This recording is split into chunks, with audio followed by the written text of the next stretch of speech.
Yeah, let's jump to the NBA and we'll take a Congo over. He just needs to make 1 3-pointer tonight. This has been a prop that's just been crushing recently. Over 9 out of the last 10 games. He's getting just over 3 attempts per game in those 10 games, but he's shooting 50% from three. So if I get a guy that's making 50% of his shots and he's taking 3 per game, I think he can get at least one. He plays Portland, who's 23rd in defending threes to centers. If you watch them play, their closeouts are pretty bad. So Congo just to make 1 3-pointer tonight. It's a little nerve-wracking because this isn't a guy that shoots 6 or 7 a game. You're probably going to get 3, maybe 4 attempts. But maybe we get that first one to go in the first quarter, and it's easy-peasy first quarter cash. We go to Live Golf. They're in Miami this week. Joaquin Niemann, top 10 at minus 135. This guy's won 2 out of the last 3 live events. He finished 9th at Miami last year. And remember, the Masters is next week.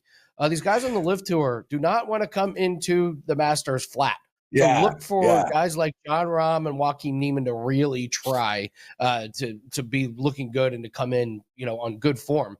They've really run into problems going into the majors because the Live Golf, the courses, Prez, are pretty easy. Then all of a sudden they're playing at Augusta. So I expect Neiman and Rahm to be near the top. Both these guys were top 10 last year. And then we'll go to Formula One, the Japanese Grand Prix. We're just going right back to it. McLaren double podium. I was talking to Corbin, and Corbin brought up a great point on this. Next year in Formula One, they are introducing all new cars. The teams are putting all their resources into next year's cars. George Russell just came out and said it. He's like, all of our resources are going into next year's cars, not this year.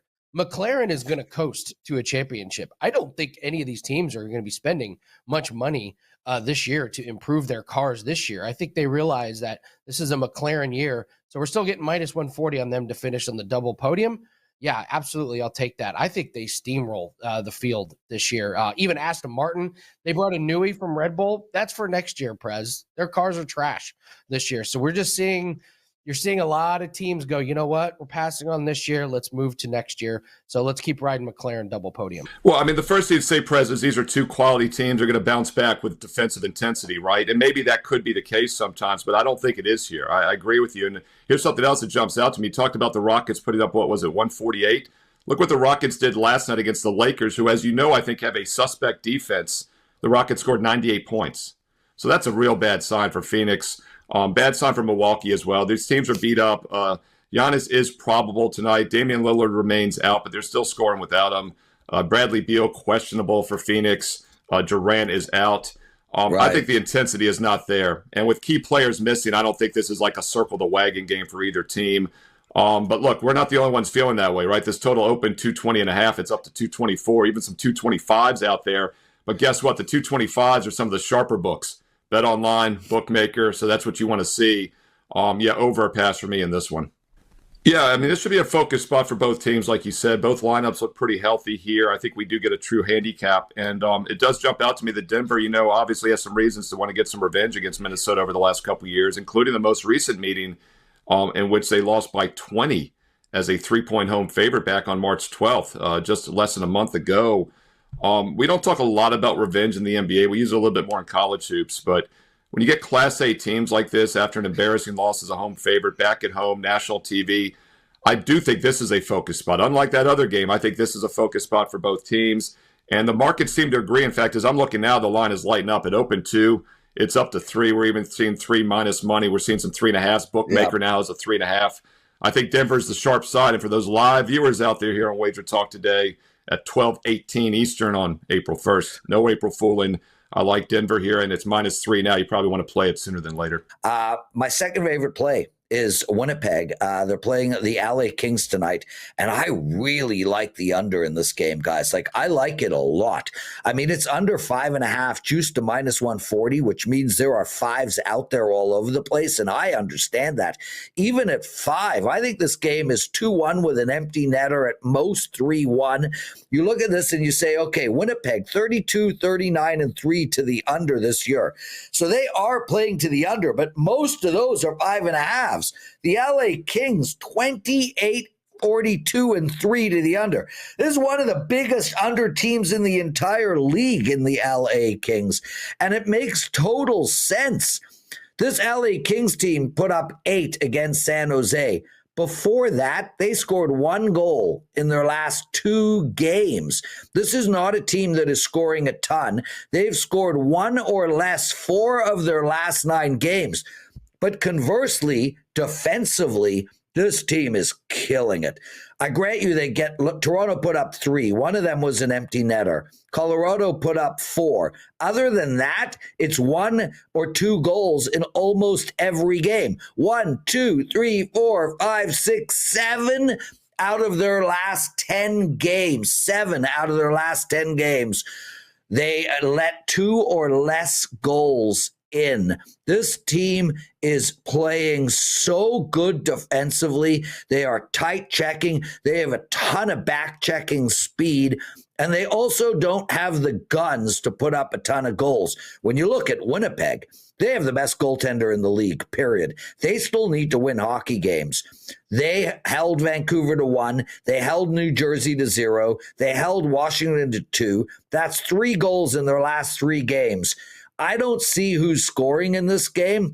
I think we're going to see even head-to-head, 2-1 in their last meeting, 4-1 in the meeting before that, 4-6 to the under in their last 10. Every statistic says under the total in this game, and that's my second favorite NHL. On home ice, they have the best record as far as puck lines on the season. At home, even better. I think it's 25 and 12 or 25 and 13.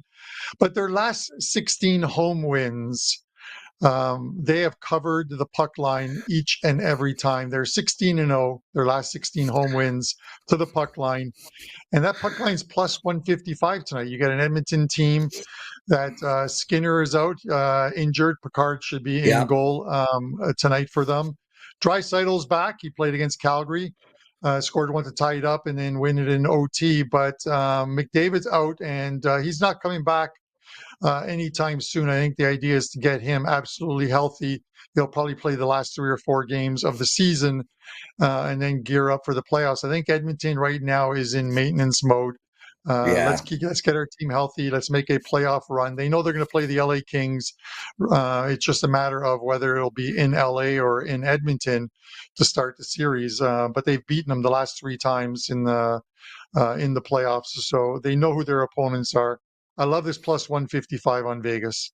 It's the Kings at home. They've been absolutely phenomenal at home all season long, but it is their defense at home. You look at the Kings, and 8 of their last 9 home games, they've held opponents to 2 or fewer goals. The only game in which they didn't hold a team to under 2 goals was the Leafs winning 3-1 on the weekend. That third goal coming an empty netter.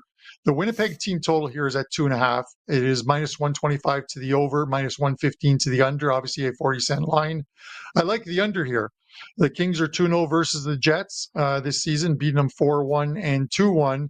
And as I mentioned, 8 of their last 9 home games, they've kept opponents to 2 or fewer goals. If you like the under, you got to like the Winnipeg, and you like the Winnipeg. And you like the LA Kings. You got to like the Winnipeg team total under 2.5 here. Now is a really good opportunity to get ahead of this, because in the outright market, if we look at the outright market with FanDuel right now, favourite is Judd Trump at plus 380, and Kyron Wilson, defending champion, is plus 750. And in between them, you've got Ronnie O'Sullivan, the legend that is Ronnie O'Sullivan. Now, Ronnie O'Sullivan is far from certain to play. He hasn't played any event this year. Withdrew from the Masters, withdrew from the Welsh Open, isn't in a good place, wasn't in great form anyway. Right. Never write a legend off, but it's hard to see him really winning this tournament. He's not alone. There's a lot of other ageing players who really seem to be a little bit off pace nowadays.